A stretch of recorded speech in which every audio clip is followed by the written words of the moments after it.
अस्सलाम वालेकुम। आज एक नई कहानी के साथ। ये दर हकीकत हमारी ज़िंदगी की कहानी है।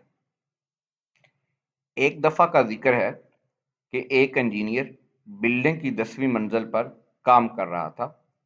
एक मजदूर बिल्डिंग के नीचे अपने काम में मसरूफ़ था। इंजीनियर को मजदूर से काम था। बहुत ज़्यादा उसको आवाज़ दी, लेकिन उसने नहीं सुनी।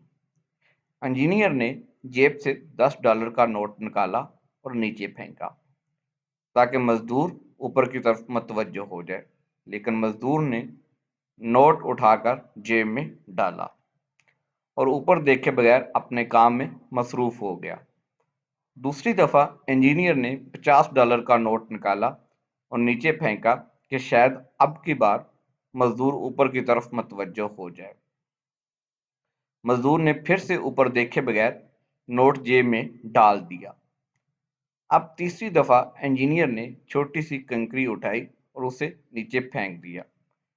कंकर का मजदूर के सर पर लगना था। उसने फौरन ऊपर की तरफ निगाह की। इंजीनियर ने उसे अपने काम के बारे में बताया। ये दर हकीकत हमारी जिंदगी की कहानी है। हमारा मेहरबान खुदा हमेशा हम पर नेमतों की बारिश करता है कि शायद हम सर उठाकर इसका शुक्रिया अदा करें, इसकी बातें सुने, लेकिन हम इस तरह इसकी बात नहीं सुनते।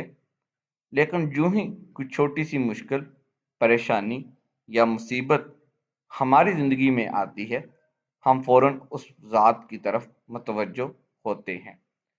हमें सिर्फ मुश्किलात में खुदा याद आता है। बस हमें चाहिए कि हर वक्त जब भी परवरदिगार की तरफ से कोई नेमत हम तक पहुँचे, फ़ौरन उसका शुक्रिया अदा करें। शुक्रिया अदा करने और खुदा की बात सुनने के लिए सर पर पत्थर लगने की ज़रूरत नहीं होनी चाहिए। अल्लाह हाफिज़।